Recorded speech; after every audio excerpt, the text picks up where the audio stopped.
BFM Business partenaire. Sommet BFM Patrimoine, 4e édition sur BFM Business.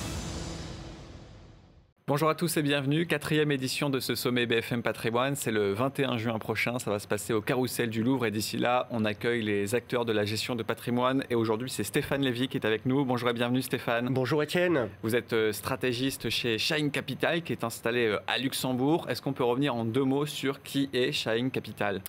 Oui, alors Shine Capital, c'est une société de gestion qui est le pionnier européen de la gestion quantitative en Europe, avec le déploiement d'un savoir-faire quantitatif depuis maintenant 23 ans et un très très beau track record qui chaque année se construit. Alors Shine Capital, c'est une société, comme vous l'avez mentionné, dont le siège est basé à Luxembourg, mais qui a aussi des équipes basées à Paris, avec un bureau de représentation, mais également dans certaines capitales européennes. Nous sommes une équipe de 20 personnes et nous gérons aujourd'hui 1,6 milliard d'euros.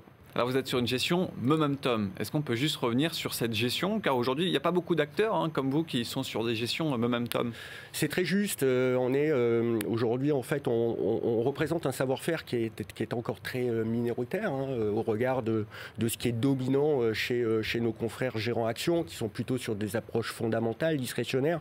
Nous, notre savoir-faire est très différenciant parce qu'il consiste donc à exploiter des savoir-faire quantitatifs avec la mise en œuvre d'algorithmes de momentum, ce qui nous permet de déployer notre savoir-faire sur des univers d'investissement très larges. À titre d'illustration, Digital Stars Europe, qui est notre fonds Action Europe, celui qui a été créé il y a 23 ans, revisite le cas d'investissement chaque mois de 1500 titres.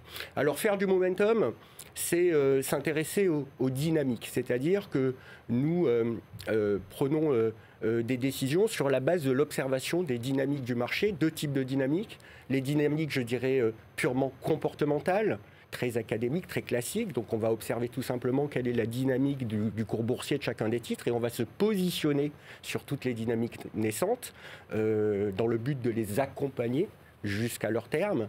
Et on va aussi exploiter une autre forme de dynamique plus fondamentale qui est l'observation des perspectives de révision des bénéfices futurs par les analystes financiers. Alors une fois qu'on a fait ce constat, comment aujourd'hui on arbitre dans un domaine où il y a beaucoup de volatilité sur les marchés, où il y a très peu de visibilité avec le contexte en Ukraine, l'inflation, les entreprises là qui vont publier leurs résultats du premier trimestre? Eh bien, notre style, c'est quelque part de ne pas en avoir. La force du momentum, c'est avoir cette capacité, si je puis dire, à s'adapter à des environnements de marché, à des régimes économiques qui peuvent être très évolutifs dans le temps. Et c'est vrai, vous l'avez justement mentionné, on est en ce moment dans un environnement très perturbé, où l'économie subit choc exogène sur choc exogène, qu'il soit sanitaire ou militaire, avec cette puissante reflation et cette très forte hausse des taux. Et donc on est dans cet environnement un peu instable, ce qui a amené notre allocation à évoluer drastiquement depuis 12 à 18 mois. Et nous sommes aujourd'hui beaucoup plus proches de la neutralité par rapport aux indices que nous ne l'étions il y a 18 mois. Avec un accent qui est mis quand même sur la thématique de la reflation, de la hausse des taux. Donc on a une surpondération, je dirais aujourd'hui, qui est en train de se créer sur les segments value, alors que nous étions très sous-pondérés il y a 18 mois.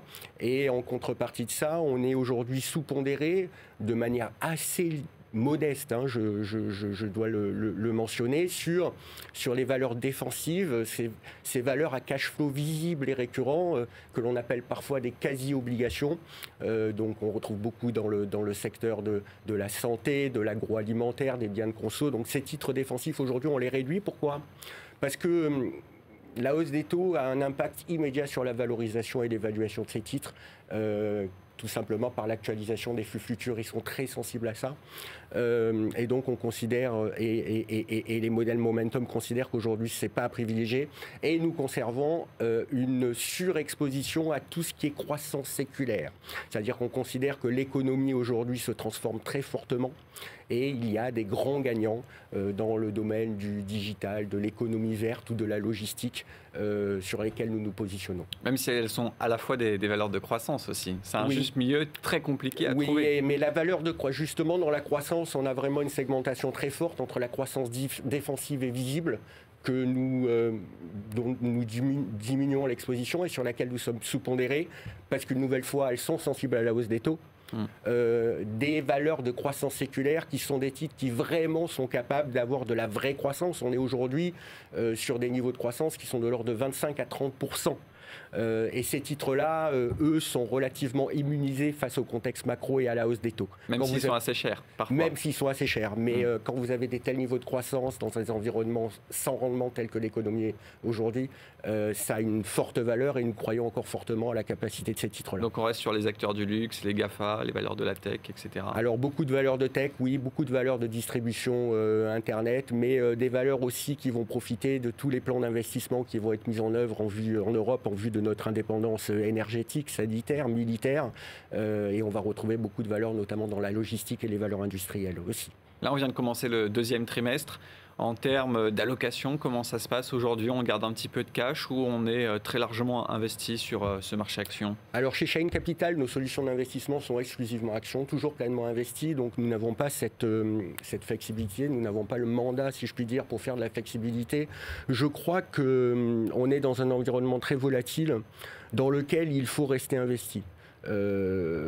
C'est souvent le cas dans des moments où la volatilité est très forte, où le stress et la visibilité sont... le stress est très fort, la visibilité manquante. Les acteurs ont peur parfois, sont un peu paralysés de peur de perdre à horizon assez court terme, de perdre à horizon 1 mois, 2 mois. Mais je crois que quand on aborde le marché action, il faut surtout se départir du court terme. C'est un très mauvais conseiller que de regarder le court terme.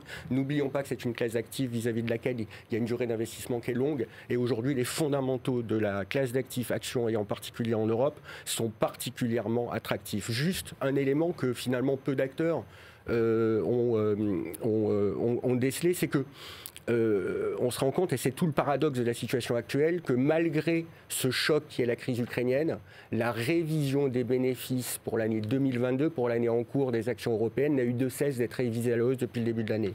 On a eu un bénéfice 2022 de l'indice Stoxx 600 qui a été révisé de 7% depuis le début de l'année, ce qui est évidemment un peu un paradoxe, mais les analystes avaient été trop prudents au début d'année. Et par ailleurs, on a tout un segment du marché dans le pétrole, dans les matières premières, mais aussi sur certaines valeurs industrielles qui ont eu depuis 3 mois d'impressionnantes révisions à la hausse. Une valeur comme Total, par exemple, c'est près de 40% de bénéfices en plus attendus en 3 mois. Merci beaucoup Stéphane. Stéphane Lévy qui était donc aujourd'hui avec nous dans le cadre de ce sommet BFM Patrimoine. C'est la 4e édition cette année et c'est le 21 juin prochain au Carrousel du Louvre. Merci.